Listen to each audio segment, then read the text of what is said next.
Comenzaré trayendo al recuerdo, o del recuerdo precisamente, que en los primeros, digamos, palabras que presentaba el presidente de la República en su discurso a la nación, resaltaba muy bien el hecho de tener un país bastante seguro, aun y cuando se presentaron algunos esporádicos homicidios, y que llevó desde luego a alertar a las autoridades y a lanzar una ofensiva precisamente para detener lo que estaba pasando, ¿cierto?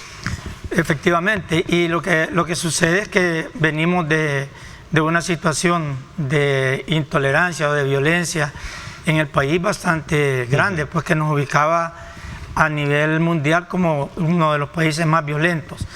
Y esto, cuando uno ve por qué razón, porque al platicar o al ver las expresiones de muchos extranjeros que vienen al país, ellos manifiestan aquella amabilidad del salvadoreño.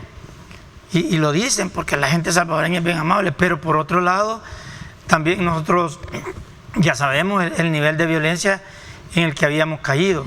Se puede todavía seguir estirpando, perdóneme el término peyorativo, pero creo que es la mejor forma para decir sacar lo último a partir de lo que se ha hecho para poder eliminarlo por completo. Claro que sí, porque cuando se diseñó el Plan Control Territorial, cuando comenzó a aplicarse el Plan Control Territorial, este tiene objetivos y hay un estado final deseado, así se llama en análisis operacional. ¿Cómo es que quiere quedar después de una actividad? Sí. Entonces, el estado final deseado es El Salvador libre de maras y pandillas. Ese es a lo que se quiere llegar. Para eso se tienen que hacer diferentes actividades. Hemos visto las fases del Plan Control Territorial, las actividades al interior de cada una de las fases que nos están llevando hacia ese estado final deseado, que es que ya no hayan pandilleros. Aquí lo que realmente hay que hacer es continuar realizando este trabajo, y ese es el arte del conductor político, en este caso, de dar los recursos y generar las condiciones a las autoridades, a las unidades, a las instituciones que son las que pueden ejercer esta presión sobre los pandilleros para irlos debilitando cada vez más. Y por esa razón es que se lanza esta ofensiva en todo el territorio y ha dado como resultado la captura de esta cantidad de delincuentes. Algunos de ellos no están manchados, pero los tiene la policía con años de récords de todas las maldades que han venido realizando, y por esa razón es que se ubican. En el caso de la Fuerza Armada, los entrega a la policía para que hagan la captura correspondiente. Solo de esa manera vamos a poder terminar con este cáncer que hay en el país. Ok, el énfasis con la cual entra esta ofensiva fue a base de una, digamos, de ciertas investigaciones que la inteligencia logró detectar por lo que estaba pasando. Esto se da a manera de incursión territorial urbana o, en este caso, rural, porque se recuerda que es un tema que con usted lo conversábamos y decíamos, bueno, esos están migrando, no solo de la ciudad al campo, sino también incluso se están yendo para otros países. Bueno, el caso que Guatemala ha logrado también colaborar, y lo hemos visto ahí en algunos eventos en los cuales se está integrando también delincuentes que han huido al país vecino. Bien, el Plan Control Territorial es dinámico, y en ese dinamismo del Plan Control Territorial se tienen que realizar actividades que saquen de el confort, dijéramos así, a los delincuentes. Ellos se van adaptando, es como el camaleón, se van adaptando al ambiente. Y por eso le decía yo, de los 436 días de régimen de excepción, estas personas que hemos ubicado en los últimos días habían logrado adaptarse a lo que nosotros estábamos haciendo. Ya hay un acomodamiento de ellos, ya se adaptaron a lo que hacemos, y que eso es peligroso, dejarlo que continúe así, porque van a lograr reorganizarse y a continuar haciendo daño. Entonces, ¿qué es lo mejor? En ese momento es llegar y golpear, tomar la iniciativa, y esto es algo bien importante, que a este momento el gobierno tiene la iniciativa, y esa iniciativa la logramos en la medida que ha venido aplicándose el Plan Control Territorial, pero fue bien determinante cuando entró en vigencia el régimen de excepción. Entonces, tener la iniciativa le permite a uno decir cuándo y en qué momento va a lanzar una operación para desarticular a estos delincuentes. Entonces, nosotros, incluso cuando decíamos qué es lo que hay que en verdad golpear fuerte, y nos poníamos a analizar si era la extorsión, si era la venta de drogas, y algunos decían, no, es que el dinero es el que hace a las pandillas. Pues nosotros comenzamos a hacer análisis y obviamente hay algo que no lo puedo decir acá, pero detectamos a través de un método científico cuál era lo que le daba la razón de ser a las pandillas y cuáles eran todos aquellos otros componentes que lo fortalecían. Bueno, nosotros en análisis se llama capacidades críticas que ellos tenían, o vulnerabilidades críticas cuando las van perdiendo. Parte de las características de liderazgo es que uno sabe que por liderazgo se corre mucho riesgo. Y si uno no está dispuesto o no tiene el valor de correr esos riesgos, lo que tiene que hacer es apartarse y permitir que otro que sí tiene el valor lo haga. Y nosotros dijimos, bueno, vamos a seguir acompañando este esfuerzo del señor presidente a costa de lo que sea. Y por esa razón hemos enfrentado todas las situaciones que hemos venido enfrentando para llegar a este momento y lo vamos a seguir haciendo. El tema de los cercos militares, ¿continúa? ¿Se mantiene? Bueno, el último fue en el sector del norte del país. La Nueva Concepción. Nueva Concepción.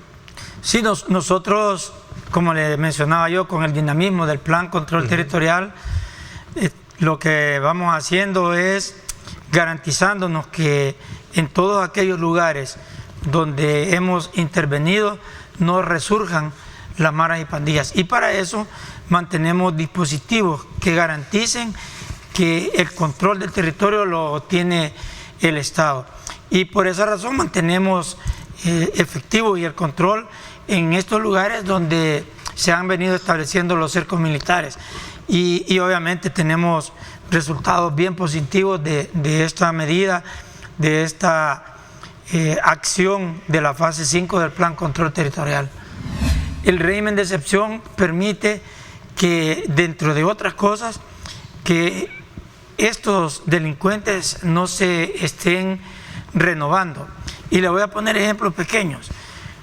Hay algunos delincuentes que en el pasado, por crímenes horrendos que cometieron, les impusieron 5 años de prisión, 10 años o prisiones bien pequeñas. Sí. Entonces, solo en el periodo de estos 4 años que lleva el señor presidente, que fueron capturados, póngale, en enero, febrero, marzo del 2019, y les pusieron 4 años. Entonces, ya en nuestra gestión quedan libres y son pandilleros bien identificados como tal y activos. Entonces, estos terminaron su pena que les impusieron y van para afuera.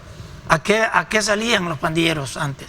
Salían a delinquir, con más experiencia, a vengarse de las personas. Y ese pandillero, por ser pandillero, si usted no lo ubicaba en fragancia, cometiendo un delito, usted no podía detenerlo, no podía hacer nada contra él. Entonces, estos pandilleros, bajo ese régimen que estábamos anteriormente, iban a andar libres en las calles. El régimen de excepción, como ya se establece las medidas que se deben de tomar para capturar a estos delincuentes, sí permite que estas personas, por el hecho de ser pandilleros, sean detenidos por la policía y enfrenten a la justicia porque es un delito ser pandillero. Eso no era posible sin el régimen de excepción. Por lo tanto, quitar el régimen de excepción es abrir la válvula para que estos delincuentes se vuelvan a recomponer y continúen, puedan seguir reclutando. ¿Por qué? Porque usted llega a una comunidad, encuentra a los pandilleros y no le puede hacer nada. Si no tiene un régimen de excepción, no le puede hacer nada porque no es delito, de acuerdo a lo anterior. Entonces, solo eso. Con el régimen ya no. Con el régimen cambia la situación. También, imagínense todo el proceso legal que lleva para presentar los cargos con una persona, el tiempo, la detención administrativa, 72 horas, y si en 72 horas usted no tiene toda la información, esa persona queda libre. Entonces es regresar al mismo círculo vicioso en el que se estaba anteriormente. En el contexto también del balance que estamos haciendo, hay organizaciones que cuestionan precisamente la muerte bajo custodia del Estado de personas, así como también de ciertas violaciones de derechos humanos. ¿Cuál es el informe y cuál es el balance que hace usted de estas declaraciones sobre reportes de violaciones y prácticas de tortura, incluso sistemáticas dentro del régimen de excepción y especialmente en los centros penales? Bueno, nosotros como Fuerza Armada, respecto al régimen carcelario, no tenemos mucha incidencia, mucha participación, más que apoyar a centros penales con la seguridad exterior en los centros penales. Por lo tanto, lo que sucede o cuál es el régimen, cuáles son los datos, cómo es que llevan ellos toda esa información, la desconozco a profundidad. Por lo tanto, le puedo decir que no sería responsable de mi parte emitir una opinión respecto a esos señalamientos. Pero lo que sí sabemos nosotros es que de manera general siempre las indicaciones del señor presidente es respetar los derechos humanos como autoridades, y eso es lo que nosotros estamos realizando.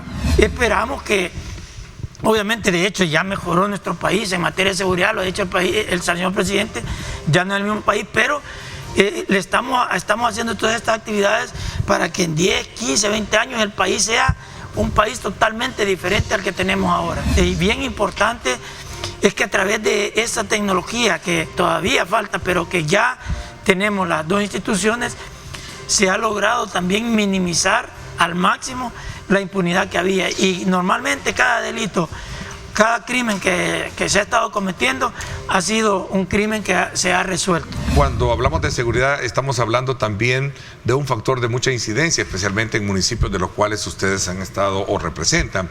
Me gustaría de alguna manera en ese contexto entrar por ese momento, por esa puerta, y conocer cuál es la valoración que tienen a la fecha de lo que se ha hecho en esta materia. A ver, y sobre todo Mauricio, que ha sido un símbolo en cuanto al combate desde el punto de vista de la municipalidad de este flagelo que sobre todo era casi un común denominador en todos los municipios.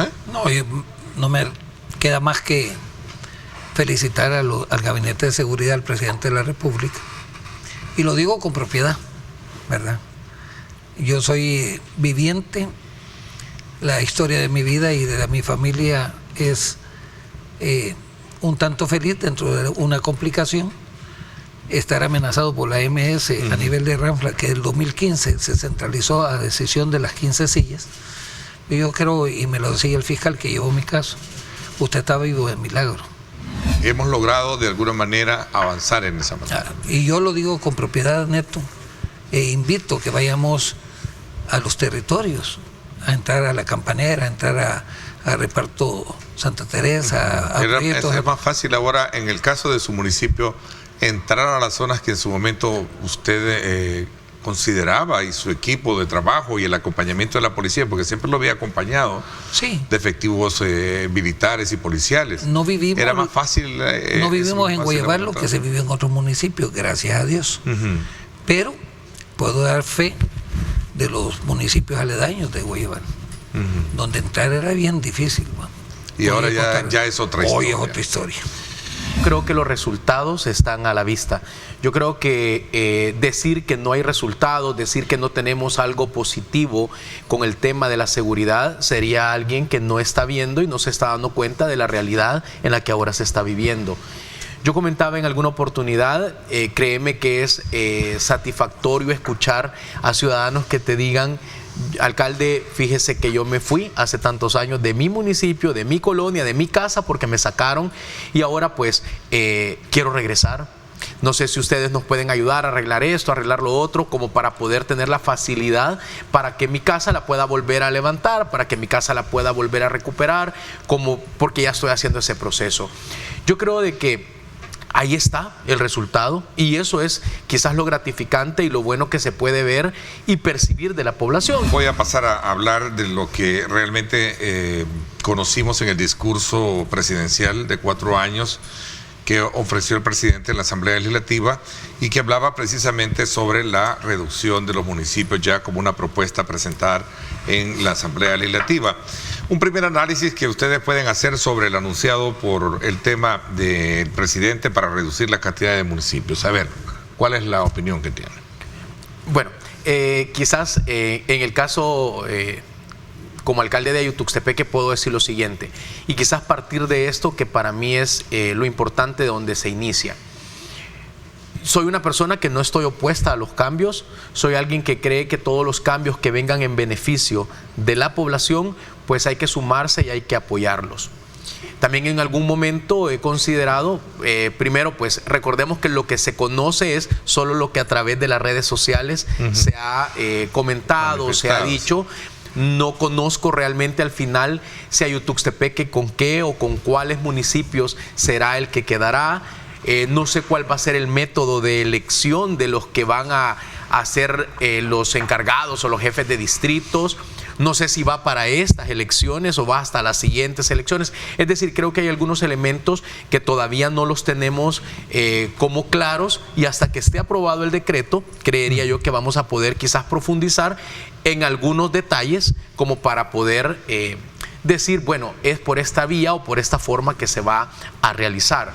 ¿Qué va a pasar con aquel aspecto que tiene que ver con el desarrollo en aquellos que poco avanzan o que no tienen y que al final a lo mejor lo absorbe el otro, ¿verdad? Y el otro le dé la prioridad a otras áreas y no precisamente a esto? ¿Cómo se va a trabajar esa independencia? Es un punto muy elemental en esta discusión que sin duda alguna va a dar para mucho que hablar.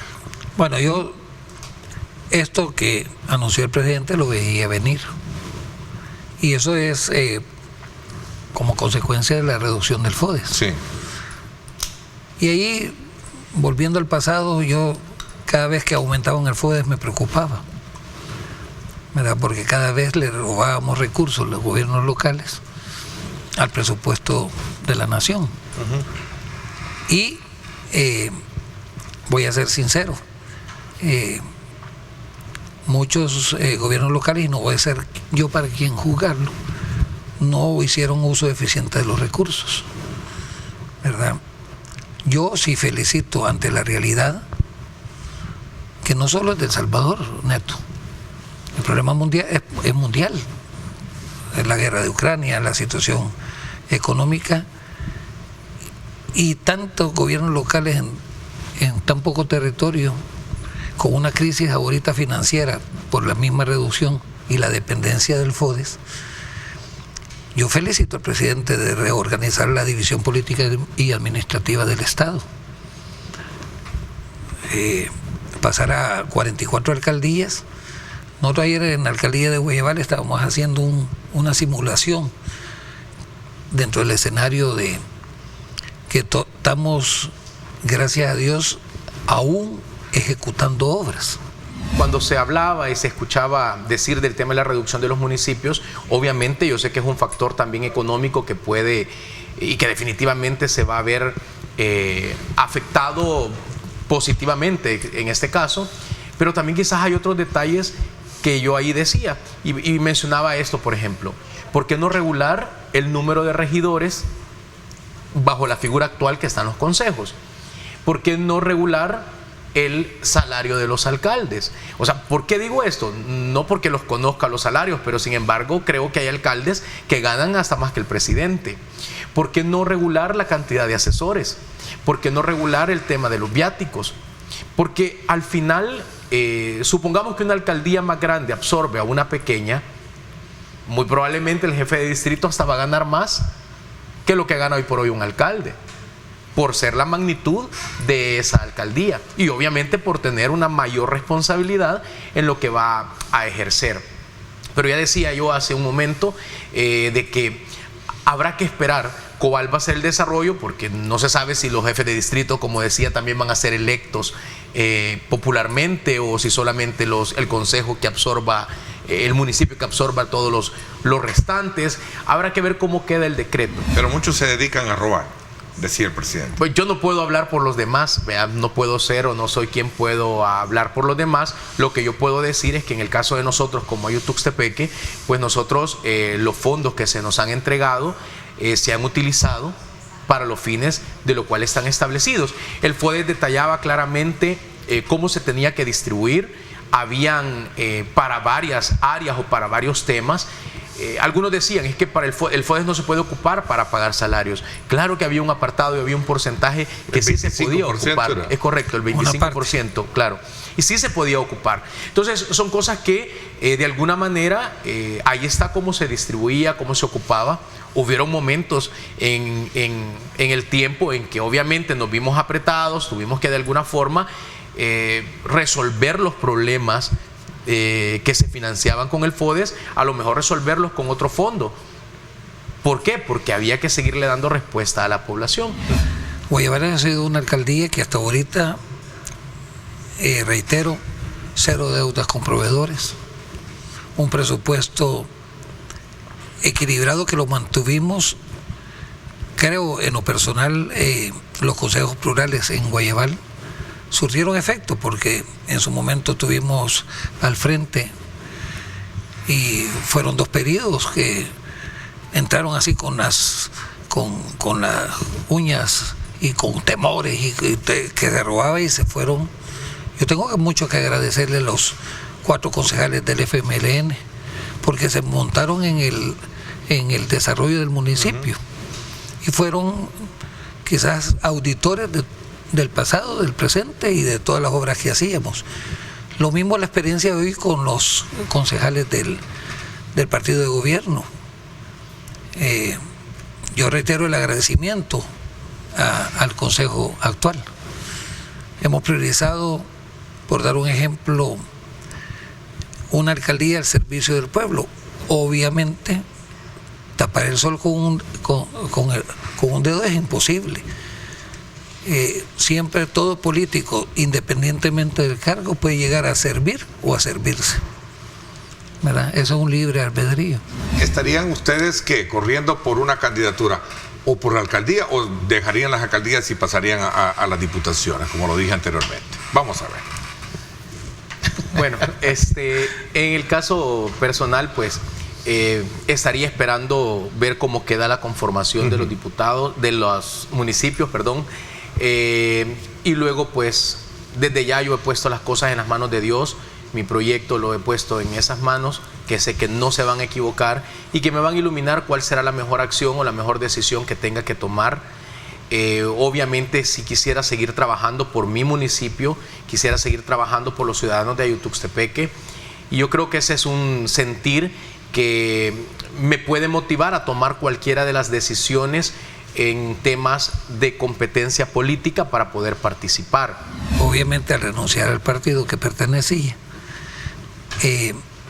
se debe incluso no solo renunciar al partido, sino también a ser candidato por el municipio de Guayabal. Y suerte, quizá Dios primero, voy a ser el último alcalde de San José de Guayabal. Nosotros tendríamos que, y hablo no solo por mí, sino por muchos que renunciamos de distintos partidos, esperar si apruebe la ley tráfuga. Siempre mi objetivo no fue, ni pongo prioridad a mi futuro político. Sí me gustaría contribuir con el país, ¿verdad? No te quiero mentir, desde que renuncié a través del movimiento que estábamos queriendo convertirlo en partido, ¿verdad? Han habido ofertas hoy con estas que yo me ven como posible candidato a diputado. Yo también, al igual que el licenciado Noches, dejo las cosas en manos de Dios. Me gustaría que la experiencia, que no es corta, son 23 años de trabajo, no en el escritorio, sino en el territorio, sirvan para potenciar un nuevo El Salvador. Lo importante es llegar hasta el último rincón de cada municipio, a cada ciudadano, atenderle, escucharle, lo que creo que Mauricio no ha dejado de hacer. He tratado de hacerlo en estar cerca, en las comunidades, en cada colonia, en cada pasaje. Y yo creo que eso es algo esencial, que no debemos de perderlo y que realmente la población se sienta que sus funcionarios están cerca de ellos. ¿Cómo ha sido la relación y cuál es el impacto y qué es lo que no se ha hecho con el tema de la Dirección de Obras Municipales, que ha sido o se convirtió pues, seguramente en el brazo ejecutor de los proyectos que ustedes hacían, ¿no? Era la que venía a sustituir esa acción. A ver, Mauricio. Bueno, la experiencia de nosotros... ¿Ha sido buena experiencia? En casi este año o finales del año pasado tuvimos a bien estar dibujando un proyecto que era el mercado municipal de San José Guayabal. Gracias a Dios ya está en ejecución, una inversión que va a haber cerca de $3 millones. Y yo agradecer al licenciado Búcaro, que ha sido el contacto entre la DON y... Entonces ha habido una buena relación, buena comunicación. Buena comunicación. Sabemos que viene Dios primero para estos últimos meses del año, mejoramiento de las calles vecinales, y habíamos presentado un proyecto que era el agua del Cantón La Cruz, que es el único cantón que nos faltó habría poner que esperar, no sé si juramentaron al nuevo director. No, ¿verdad? Porque renunció recientemente Álvaro Ovir. Bueno, en el caso de Ayutuxtepeque puedo decir que sí ha sido una buena relación y una nueva experiencia también, porque realmente los proyectos que se han podido ejecutar con ellos son proyectos como el tema del plan bacheo, que ha permitido el poder cambiar completamente calles en algunas colonias. Hay otros solicitudes u otros proyectos que se plantearon cuando se nos solicitaron aquellos proyectos como emblemáticos, presentamos esos, nos han notificado que están en proceso de adjudicación. Estamos a la espera, hemos presentado también 3 carpetas técnicas más de otros proyectos, no nos han dado aún respuesta, pero esperamos que en el corto plazo se retome primero la continuación del plan bacheo, porque hay algunas calles aún pendientes, y segundo, pues estos proyectos presentados se puedan ejecutar.